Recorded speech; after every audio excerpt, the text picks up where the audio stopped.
Bonsoir. À l'orée de l'an 2026, c'est encore un honneur pour moi de prendre la parole et de vous faire un bilan exhaustif de l'année 2025 et aussi les perspectives pour l'année 2026. Mais avant tout propos, permettez-moi de rendre grâce à Dieu pour tous les bienfaits au cours de l'année 2025 et je continue de prier Dieu que 2026 soit meilleur à 2025.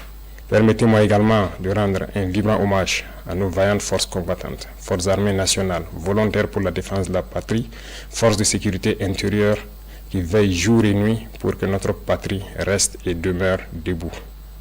Je prie pour le repos des âmes de tous ceux qui ont perdu la vie dans ce combat contre cette barbarie. Et également, je souhaite prompt rétablissement à tous ceux qui ont été blessés physiquement, mentalement dans cette guerre. 2025 fut une année où beaucoup de projets ont débuté.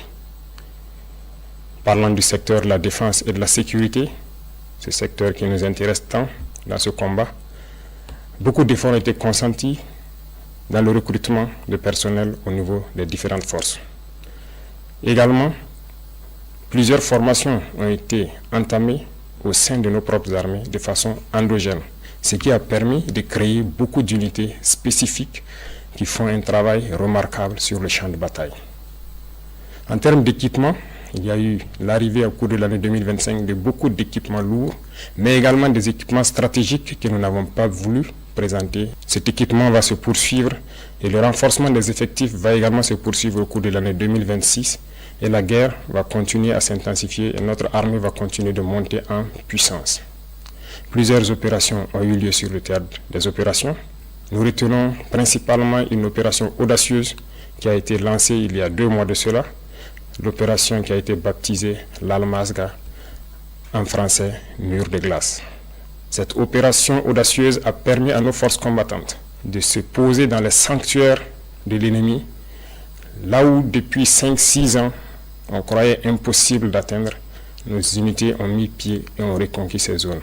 Ces opérations ont permis donc la reconquête de plusieurs dizaines de villages, en passant par la région donc de Nakambe, Napade notamment aux abords donc du barrage de Kompianga, en remontant par Namungu dans le Goulmou, en passant par Zagadegan dans le Kulse, mais également la zone de Namsigia autour de Djibo et Toulfé entre Djibo et Titaou. Ces opérations ont été menées avec la plus grande audace et l'ennemi a été écrasé sur le passage de nos forces combattantes qui s'y sont installés et continuent leur progression au fur et à mesure. Les opérations vont se poursuivre jusqu'aux limites de nos frontières pour vaincre cette hydre terroriste qui trouble la quiétude de Burkinabé. L'armée va continuer à monter en puissance, les forces de sécurité intérieure également. Il y aura un petit changement qui va permettre au VDP de se projeter plus en avant pour appuyer les autres forces. Cette situation de conflit a également fait que nous avons malheureusement des personnes déplacées internes qui attendent toujours de rejoindre leur village. La reconquête se poursuit certes, mais au niveau de l'action humanitaire, nous avons entrepris un certain nombre de démarches au cours de l'année 2025, notamment en construisant des abris initialement pour ceux qui sont accueillis dans certains villages, mais pour ceux qui sont réinstallés, nous avons beaucoup d'efforts que nous avons consentis en reconstruisant des écoles, en faisant des fourrages, en aménageant des terres et pour pouvoir les réinstaller et qu'ils puissent vivre dignement au retour dans leurs villages respectifs. Nous allons poursuivre cette tendance parce que nous ne voulons pas que nos populations qui retournent dans leurs villages restent dans l'assistanat. Nous voulons qu'elles puissent contribuer, qu'elles puissent produire et pouvoir vivre dignement. Voilà pourquoi le ministère donc, de l'Action humanitaire est basé sur les différents ministères pour pouvoir accompagner toutes ces personnes déplacées internes initiales au retour dans leur village, de pouvoir s'installer et avoir donc de quoi travailler dans leurs villages respectifs. Cette dynamique va se poursuivre d'autant plus que beaucoup de villages sont en train d'être reconquis à l'instant même où je parle. Chaque villageois qui se réinstalle doit pouvoir travailler et se nourrir lui-même. Parlant du domaine de la santé, plusieurs efforts ont été consentis. Il s'agit notamment donc de la construction des centres médicaux communaux qui ont vu le jour en 2025 et cette dynamique va se poursuivre. Certains sont en phase de finition, mais d'autres sont donc en début de construction.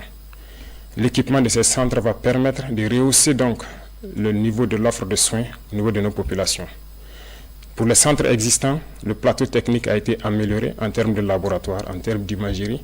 Ces offres de soins vont continuer de s'améliorer au profit de nos populations, mais également au profit donc des populations de nos pays voisins, parce que le nombre de patients venus des pays voisins a connu donc un accroissement considérable au cours de l'année 2025, dû principalement à notre politique de revoir à la baisse les coûts des prestations de santé. Nous allons poursuivre dans cette dynamique au cours de l'année 2026, avec la pose aussi des pierres de 9 centres de santé à l'image du centre de santé de Pala. Toutes ces infrastructures vont donc connaître un début en cours de l'année 2026. Dans le domaine de l'éducation, plusieurs projets ont eu lieu, notamment donc la mutation et la modernisation de nos structures éducatives, des constructions qui désormais vont aller en hauteur. Et donc il y a un projet pour que 2026 soit le début effectif de l'implémentation de ce type de centres d'éducation tout au long de l'année et partout sur le territoire national. Vous savez bien que nous sommes dans une mutation pour amoindrir un peu l'effet de l'enseignement général et mettre l'accent sur l'enseignement technique et professionnel.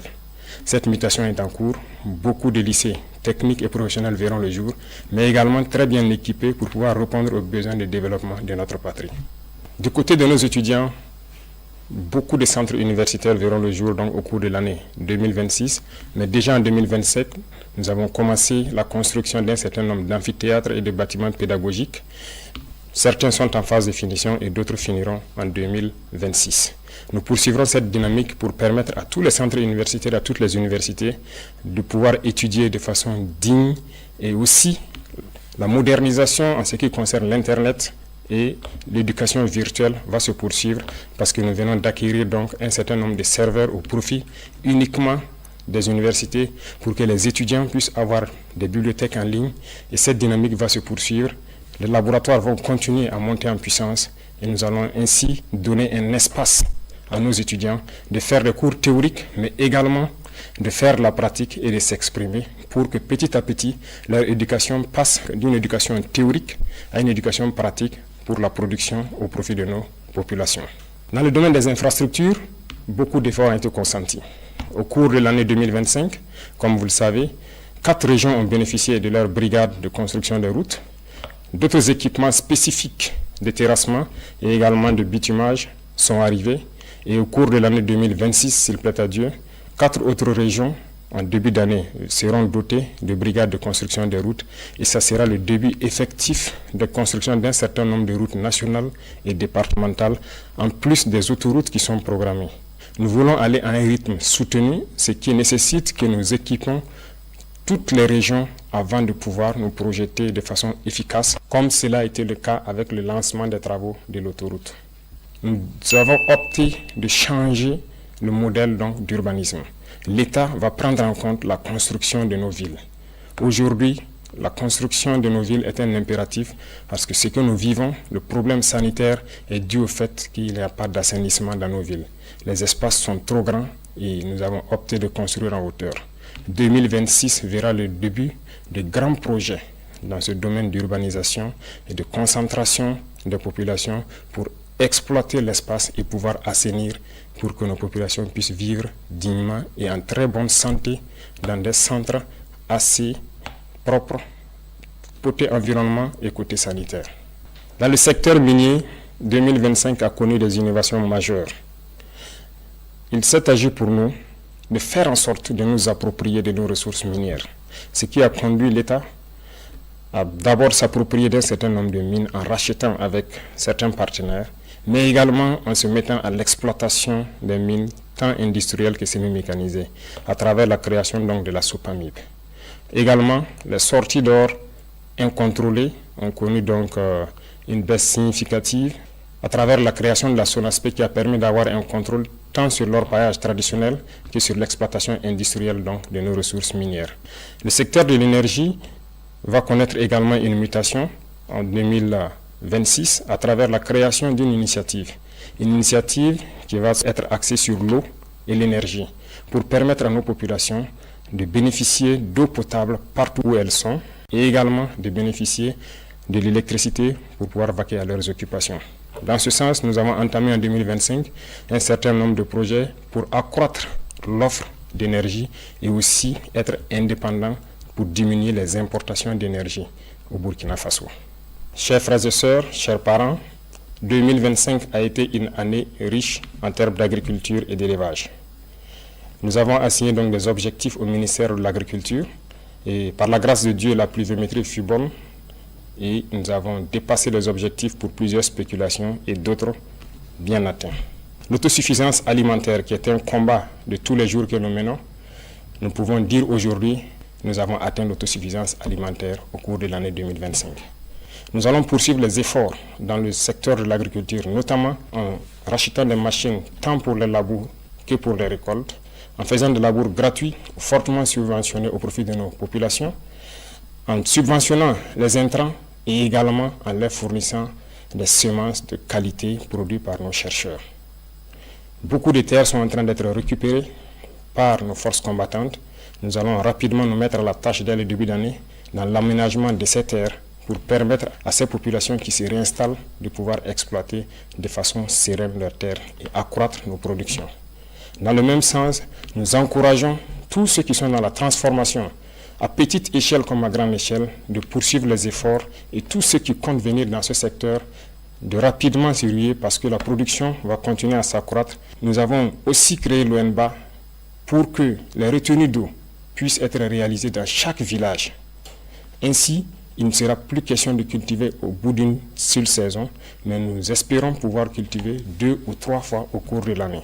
L'ONBA est en train de monter en puissance et d'ici là, dans chaque village, nous espérons avoir une retenue d'eau pour permettre aux jeunes de vivre leur métier d'agriculteur, leur métier d'élevage.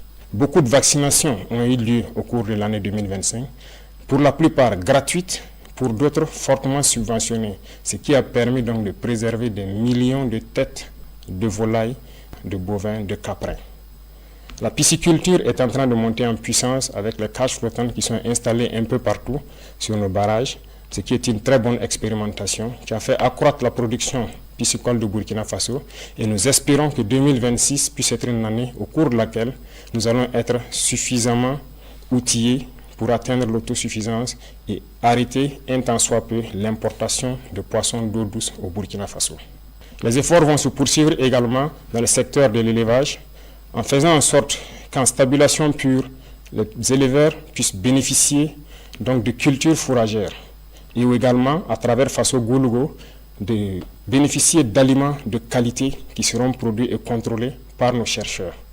Tout cela contribue donc à atteindre l'autosuffisance alimentaire, mais également à participer à la transformation de nos matières premières et en vue d'une exportation vers certains pays amis qui voudront bien s'approvisionner au Burkina Faso. Camarades, dans le domaine de l'économie, 2025 a été une année prolifique pour le Burkina Faso. Je peux dire, en macroéconomie, sans me tromper, que notre économie se porte très bien. En témoigne, lorsque nous faisons le test d'aller sur le marché régional de lever des fonds, nous sommes toujours au-delà de ce que nous espérons. Ce qui prouve la confiance des opérateurs économiques et de certains bailleurs africains au Burkina Faso. Nous allons poursuivre les efforts, tant dans le domaine des impôts, de la douane, mais également de la digitalisation des opérations pour diminuer le risque de fraude au niveau donc de notre économie. C'est dans ce sens qu'à partir de janvier, il sera lancé normalement la facture électronique certifiée qui doit permettre au commerce de pouvoir se faire sans corruption.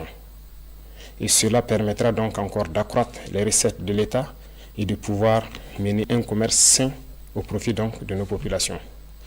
Nous allons poursuivre les efforts dans le domaine de l'économie à travers une économie saine qui doit permettre à ce que les investissements soient structurants et continuer à diminuer les dépenses de fonctionnement au niveau de l'administration.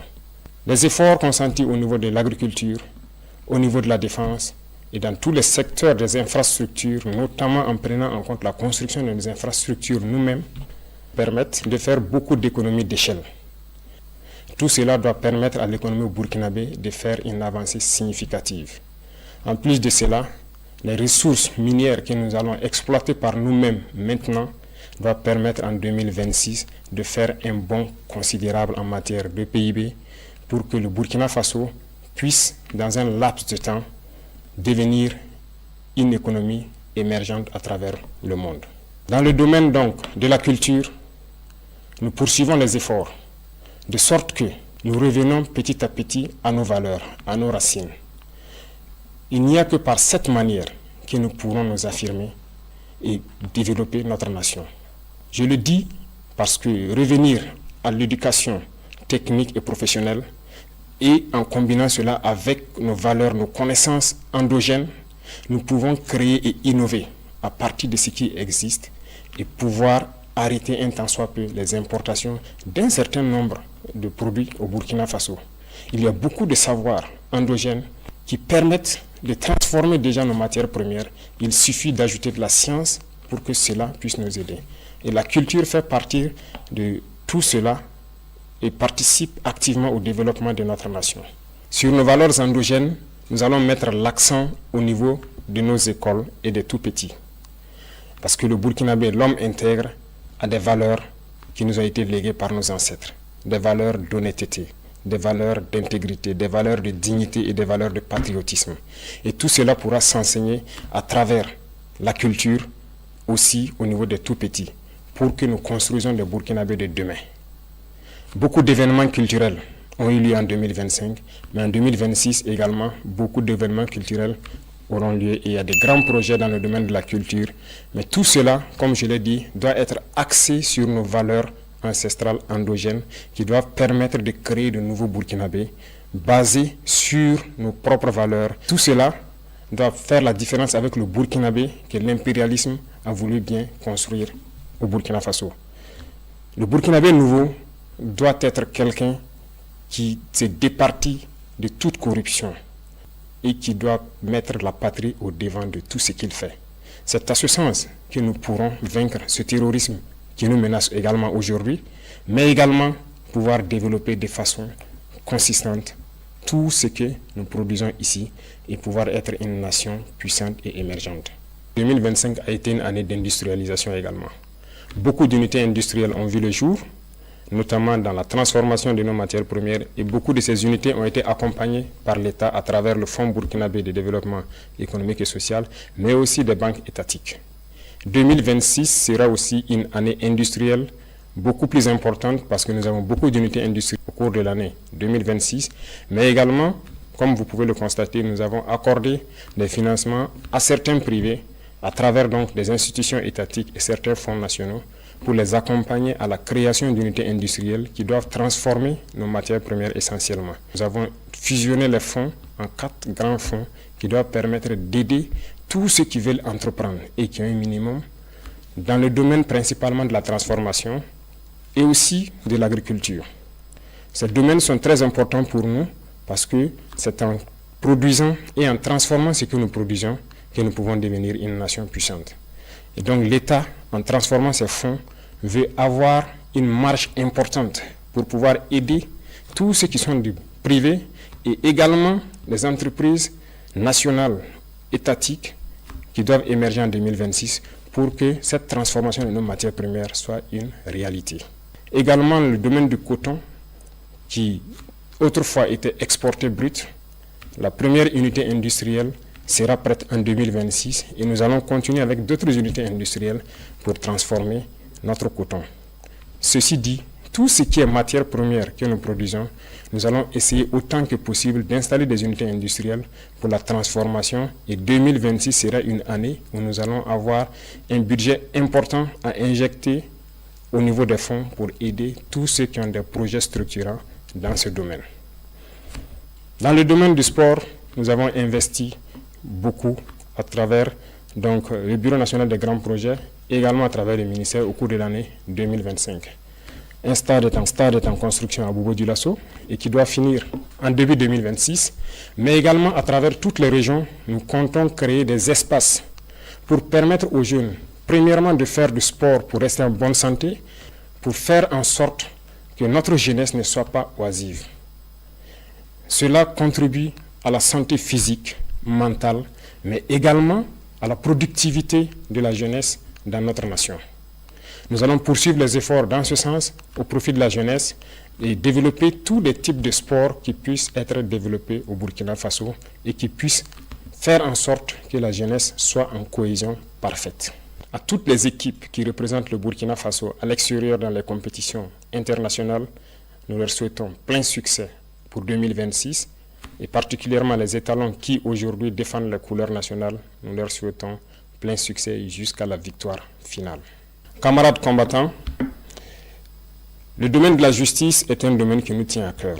Aucune nation ne peut se développer dans l'injustice. L'injustice crée des tensions, crée des conflits et crée donc des problèmes au sein de la société.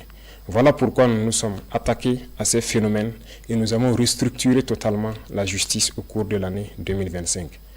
Cette restructuration va se poursuivre à travers donc le nouveau format du CSM qui intègre des personnels non magistrats, mais également nous voulons transformer totalement la manière de faire la justice. Et tout cela, je parlais de culture tantôt, nous avons décidé d'incorporer nos valeurs endogènes de gestion des conflits au sein de la justice. C'est ce qui donc a permis de prendre des textes pour intégrer donc la justice traditionnelle, c'est-à-dire le mode traditionnel de règlement de nos conflits. Il faut que nous revenions aux sources également dans ce domaine de la justice. Nous ne pouvons pas importer une justice et l'appliquer et espérer avoir la cohésion sociale. En intégrant donc nos valeurs ancestrales et en intégrant les personnes ressources pour le règlement de certains conflits, nous pensons que nous pouvons créer un espace de cohésion sociale fiable. En 2026, nous allons implémenter de façon physique sur le terrain ces différents tribunaux pour pouvoir régler la plupart des questions à l'amiable. Également, nous avons initié en 2025 le fait que les prisonniers puissent sortir, participer à la construction du pays. Ce n'était qu'une initiation. En 2026, nous allons faire en sorte que tous les prisonniers puissent connaître une reconversion. Au lieu de dormir en prison, nous allons faire en sorte qu'ils puissent participer, apprendre des travaux et se réinsérer dans la société. Cette nouvelle façon de voir la justice permet à ce que personne ne reste en marge. Tous ceux qui voudront construire le pays auront leur mot à dire. Que vous soyez libre ou en détention, nous ferons en sorte que vous puissiez participer à la construction du pays, et vous racheter et revenir dans la société. Les efforts vont se poursuivre au niveau de la justice, dans la digitalisation également de tous les actes, de sorte que les usagers n'aient pas à se déplacer forcément vers les tribunaux qui se retrouvent généralement dans les centres urbains et qu'ils puissent rester de là où ils sont pour pouvoir avoir accès à une justice équitable et à tous les documents donc, que la justice peut délivrer. Parlant de digitalisation, c'est un secteur qui nous tient à cœur parce qu'aucune lutte contre la corruption n'est possible sans digitalisation. Nous avons fait un pas énorme, mais beaucoup reste à faire. Nous avons un programme pour les 5 ans à venir où nous devons quitter une situation précaire pour être un modèle. Déjà, le Burkina Faso a pu acquérir ses premiers serveurs de data centers et des grands data centers sont en construction, ce qui permettra à nos ingénieurs de concevoir des applications sans crainte et de pouvoir les héberger sur place.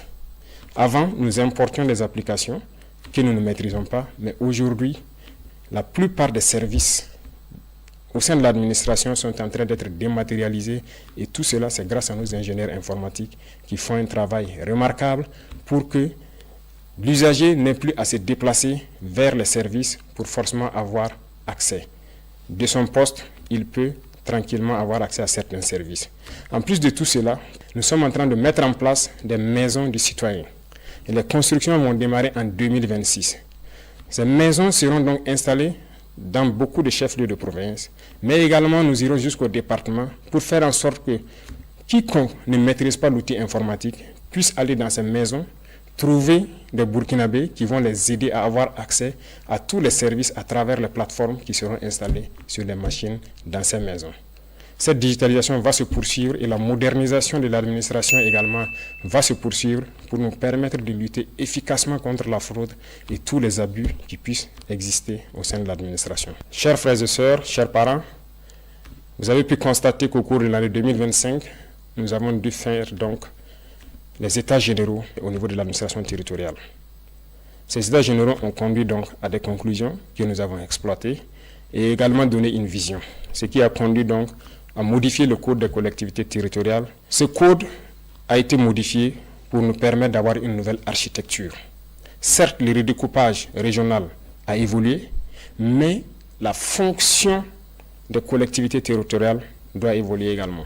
Parce que le développement ne se fera pas uniquement dans les villes. Le développement doit partir des villages. Et pour cela, il a fallu donc que nous touchions ce code. Nous allons installer des PDS avec des missions assez claires qui seront évaluées et suivies par les préfets, de sorte que tout ce que nous avons comme vision en matière de développement, comme je l'ai cité tantôt, puisse commencer au niveau des villages, impliquer tous les villageois et ils seront notés et évalués en fonction de ce qu'ils vont faire dans les différentes collectivités. C'est ce qui a amené principalement au changement donc de ce code et 2026 sera l'année où nous allons implémenter réellement sur le terrain ce nouveau code des collectivités.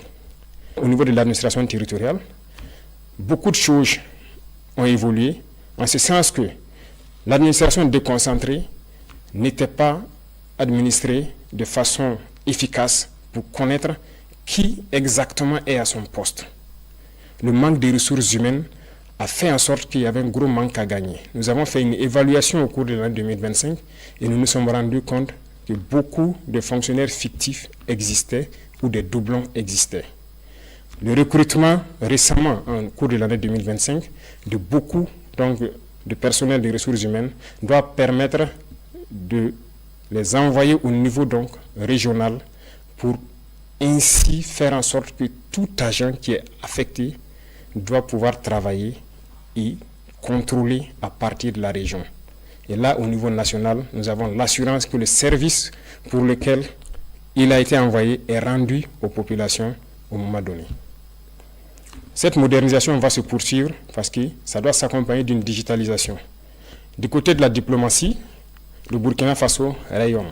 Le Burkina Faso a allumé une lumière et cette lumière doit rester allumée pour toujours. Nous rayonnons à travers le monde et notre diplomatie est très active. Des changements auront lieu, certes, pour réorganiser le dispositif diplomatique à travers le monde entier, parce que la géopolitique nous l'impose.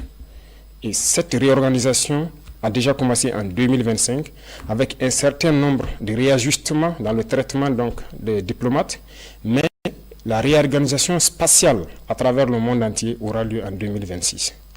Nous allons rediriger notre diplomatie en fonction de la géopolitique actuelle qui vit notre pays. Le Burkina Faso est un pays ouvert pour tous les partenaires, sincères, respectueux de notre souveraineté, de notre liberté et de notre dignité. Mais le Burkina Faso ne permettra à qui que ce soit, aucune puissance, de pouvoir nous imposer ce qu'elle souhaite. Voilà pourquoi nous devons continuer partout où nous sommes à faire en sorte que le drapeau du Burkina Faso flotte avec dignité. Et ceci pour m'adresser à la diaspora que je félicite pour ses actes patriotiques qui continuent de faire rayonner l'image du Burkina Faso à l'extérieur, de continuer à rester patriotique et intègre. Parce que lorsqu'on parle du Burkinabé, nous devons entendre l'homme intègre, l'homme digne, et c'est ce que nous voulons au niveau de la diaspora. Et les encourager à travers donc l'organisation au niveau du Haut Conseil de Burkinabé de l'extérieur à revenir investir au Burkina Faso leur patrie. Et nous leur ouvrons les portes et nous allons mettre tous les mécanismes en place pour qu'ils puissent revenir et investir de façon sécurisée. Au niveau confédéral, le Burkina Faso poursuit sa contribution au niveau de notre espace commun qu'est l'AES. 2025 a été une année où on nous a confié une lourde responsabilité de conduire la destinée de la Confédération. Nous avons pris cette responsabilité et nous avons promis de faire en sorte que l'AES rayonne à travers le monde entier. Et nous allons tenir notre parole. Et ceci, nous demandons à tout le Burkinabé de faire en sorte que cette mission qui nous a été confiée puisse être donc conduite avec succès. Nous allons poursuivre les efforts de coopération, d'amitié avec tous les États, comme je l'ai dit, respectueux de notre souveraineté et faire en sorte que l'intérêt des peuples prime sur les intérêts au niveau politique. Camarades combattants pour la liberté, je tenais à féliciter tous les acteurs qu'ils soient du monde de l'éducation, de l'agriculture, des infrastructures, le monde de l'économie, les agents de la santé, nos vaillantes forces combattantes, pour tous les efforts consentis au cours de l'année 2025, de continuer à mouiller le maillot comme on aime le dire, à se sacrifier, à se donner corps et âme pour le bonheur de notre population. Car la seule chose qui importe pour nous, c'est le bonheur de nos populations. Tout acteur de l'administration doit avoir cela en tête et faire en sorte que ses actions quotidiennes contribuent au rayonnement de notre patrie. À tous ceux-là qui communiquent, qui combattent l'impérialisme à travers la communication, je les félicite et je les encourage à redoubler d'efforts. Parce que toutes les guerres de l'impérialisme commencent d'abord par la communication. Et pendant les guerres, la communication fait la différence dans les batailles. La communication est un maillon essentiel, est un maillon névralgique pour le succès des opérations. Poursuivez votre effort de communication, poursuivez votre effort à faire en sorte que leur désinformation ne puisse pas toucher nos populations. Je vous félicite parce que vous avez fait beaucoup d'efforts ces derniers temps en prouvant aux yeux de tout le monde que le Burkina Faso est debout. Et quand je parle d'acteurs de la communication, je parle du monde de la presse, qu'elle soit privée ou publique, et de tous ceux qui œuvrent à travers donc les médias sociaux à montrer une image saine du Burkina Faso. Et je remercie également tous ceux qui ont pris de leur temps, qui ont quitté l'extérieur, venir au Burkina Faso pour constater les réalités du Burkina Faso et qui ont pu le diffuser à travers leurs canaux pour faire comprendre à ces médias mensongers que ce qu'ils disent de notre patrie est totalement faux. Continuez dans ce sens parce que je le dis et j'insiste, la communication est un maillon névralgique dans le succès de notre lutte.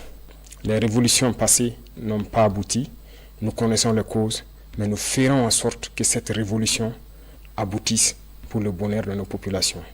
Le Burkinabé est intrinsèquement révolutionnaire. Voilà pourquoi toute la population doit mettre la main à la pâte, faire en sorte que la communication, l'intoxication et la désinformation de l'impérialisme ne passent pas. Pour tous ceux qui sont encore sceptiques, qui ne croient pas en la dynamique, je les invite à regarder un peu dans le rétroviseur. Dans le passé, il y a quelques années, comment était le Burkina Faso, à faire un mea culpa et voir exactement ce qui a été fait au bout de ces 3 années et rejoindre le bateau.